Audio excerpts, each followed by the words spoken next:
Dalam proses pembentukan sistem tata surya, terdapat banyak sekali spekulasi dan juga teori yang bermunculan, termasuk juga teori bintang kembar.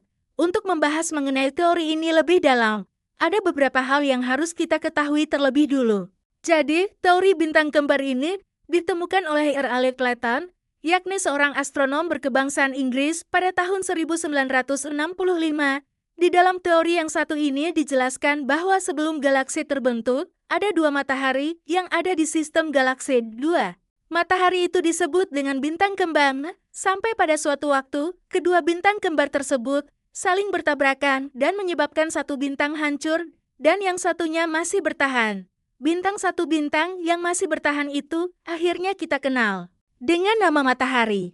Sementara bintang yang hancur akhirnya membentuk suatu partikel dan bagian kecil yang mengambang dalam sistem tata surya, lalu terus berputar sampai membuat permukaannya mendingin.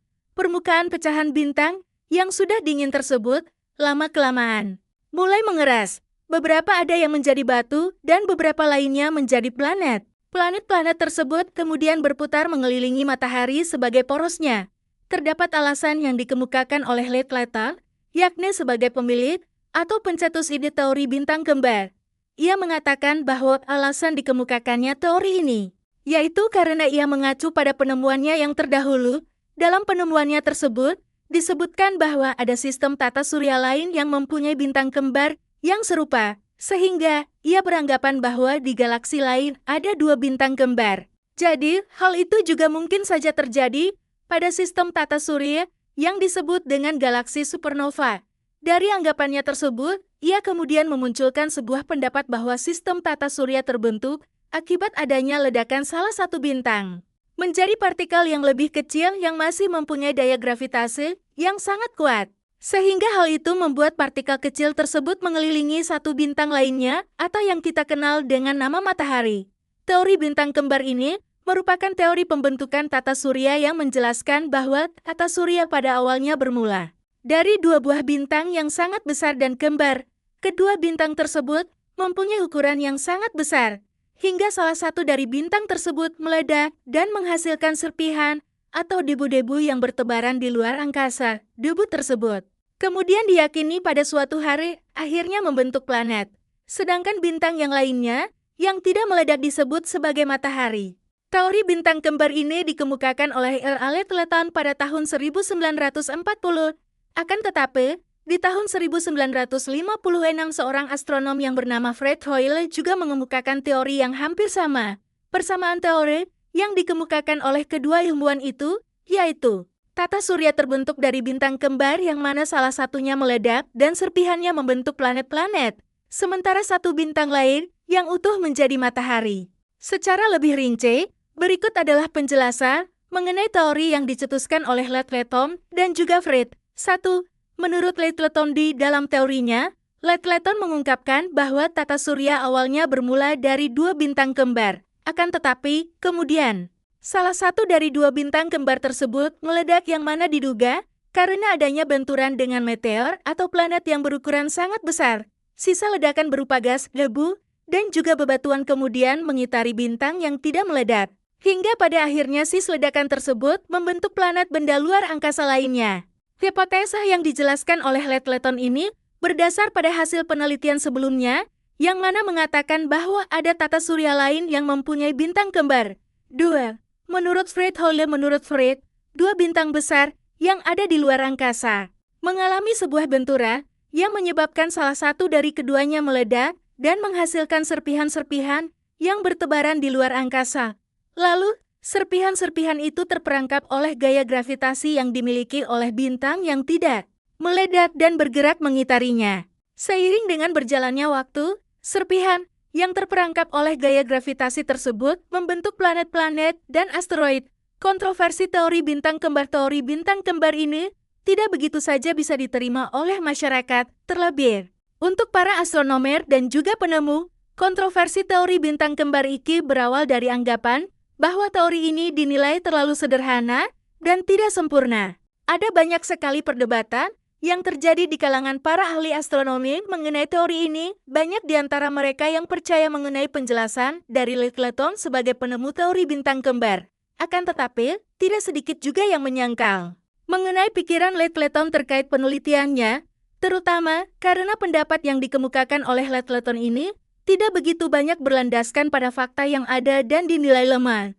Pendapat Littleton yang mengacu pada penelitian pendahulunya itu dinilai tidak konkret dan masih kurang sempurna. Walaupun beberapa ahli setuju dengan pendapat Littleton dan meyakini akan kemungkinan terbentuknya tata surya dari adanya ledakan bintang kembar, sebagaimana yang sudah dijelaskan oleh Littleton, kelebihan teori bintang kembar para ahli astronomi, dan juga ilmuwan yang setuju dengan pendapat yang dikemukakan oleh Littleton, mengungkapkan bahwa teori bintang kembar mempunyai beberapa kelebihan.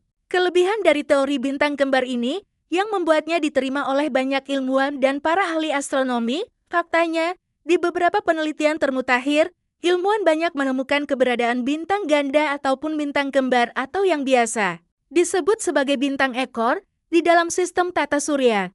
Berdasarkan eksistensi dari bintang ganda ini yang telah ditemukan tersebut, akan memberikan spekulasi bahwa ada kemungkinan teori yang dikemukakan oleh Littleton ada benarnya. Sederhananya, kemungkinan adanya bintang ganda ataupun bintang kembar ini juga dimulai dari jutaan tahun yang lalu sebelum adanya planet dan sistem tata surya. Faktanya, bintang kembar yang dikemukakan oleh para ilmuwan ini berbentuk tidak terlalu besar seperti matahari, sehingga kemungkinan adanya dua bintang kembar yang ada di dalam teori bintang kembar tidak bisa meyakinkan para peneliti lainnya. Bintang kembar yang sudah ditemukan oleh para ilmuwan dan juga para ahli astronomi tersebut mempunyai ukuran paling besar seperti planet, ukuran bintang seluas matahari masih tidak bisa ditemukan, sehingga keakuratan teori bintang kembar ini masih dipertanyakan. Intinya, memang benar keberadaan bintang kembar itu nyata ada di dalam sistem tata surya. Akan tetapi, untuk yang seukuran dengan matahari, belum bisa dibuktikan. Selain itu, kelemahan lainnya yaitu momentum angular, yang jika dihitung secara matematis, tidak memungkinkan terbentuknya sistem tata surya akibat dari adanya tabrakan dua bintang raksasa. Perhitungan seperti sebagaimana seluruh planet berbentuk bulat tidak bisa disatukan dengan kemungkinan terbentuknya planet dari pecahan bintang yang sangat panas. Selain itu, benda panas yang berukuran besar sekalipun, jika sudah terpecah, tentu akan menjadi kecil dan akan segera membeku serta mengeras dan tidak memungkinkan untuk membentuk bulat hampir sempurna. Tak hanya itu saja, teori bintang kembar ini dinilai tidak sempurna jika melihat dari formasinya, bentuk, dan juga komponen yang ada di bumi. Seperti yang kita tahu bahwa bumi ini mempunyai berbagai macam komponen, mulai dari daratan, lautan, sungai, gunung, dan lainnya. Dengan adanya teori ini, maka akan memungkinkan terjadinya daratan dan gunung karena adanya pecahan partikel bintang yang berbentuk tidak rata, sehingga membuat permukaan bumi juga menjadi tidak rata dengan adanya dataran rendah, tinggi, dan juga pegunungan. Akan tetapi, bagaimana dengan lautan? Jika lautan terbentuk karena adanya hujan yang terjadi di bumi, hal itu pastinya memerlukan waktu berjuta-juta tahun karena ukuran laut yang ada di bumi sangatlah luas. Bahkan hampir 2/3 bumi adalah lautan. Selain itu, walaupun hujan di semua permukaan bumi terjadi, maka lautan tidak akan dengan mudah terbentuk begitu saja. Sebab siklus air akan terserap dulu ke dalam tanah. Ketidakcocokan inilah yang akhirnya membuat teori ini menjadi lemah. Seperti yang sudah dijelaskan sebelumnya bahwa Littleton atau yang bernama lengkap Raymond Arthur Littleton adalah orang yang pertama kali mengemukakan teori bintang kembar ini. Pada tahun 1930, Littleton ini mengatakan di dalam teorinya bahwa awal mula tata surya ini adalah berasal dari dua bintang. Namun, salah satu bintang tersebut meledak. Beberapa orang menyebut bahwa ledakan tersebut terjadi akibat adanya tabrakan dengan meteor ataupun planet yang berukuran lebih besar daripada bintang yang meledak. Adapun hasil dari ledakan bintang yang berupa gas, batuan, debu, dan juga berbagai macam material kemudian mengelilingi bintang lainnya yang tidak meledak. Seiring dengan berjalannya waktu, batuan dan juga material lain tersebut berubah menjadi planet-planet dan berbagai macam isinya. Alasan utama Littleton bisa mengemukakan teori ini adalah ia berdasar pada hasil penelitian yang sudah pernah dilakukan. Sebelumnya, penelitian tersebut mengungkapkan bahwa ada tata surya lain yang memiliki bintang kembar. Oleh sebab itu, Leckleton berpendapat bila tata surya yang sekarang kita tinggali juga berasal dari hasil ledakan bintang kembar juga. Penemu teori bintang kembar ini adalah seorang ahli matematika dan juga teori astronomi. Ia lahir di daerah Old Bury, Worcestershire dan dididik di sekolah King Edward VI di Birmingham. Kemudian ia melanjutkan sekolahnya ke Clare College, Cambridge, untuk memperdalam ilmu pengetahuannya tentang matematika, dan ia berhasil lulus pada tahun 1933. Selain itu, ia juga terpilih sebagai anggota Astijol College di tahun 1937 dan diangkat sebagai seorang dosen matematika di tahun yang sama hingga tahun 1959. Selain pandai di bidang matematika, ia juga sangat mahir di bidang ilmu astronomi. Ketertarikannya terhadap ilmu astronomi itu menjadikannya meneliti berbagai macam hal yang berkaitan dengan astronomi dari tahun 1959 hingga 1969. Setelah itu, ia ditunjuk menjadi seorang guru besar dalam bidang astronomi. Selanjutnya, Leckleton juga terpilih sebagai Fellow dari Royal Society di tahun 1955.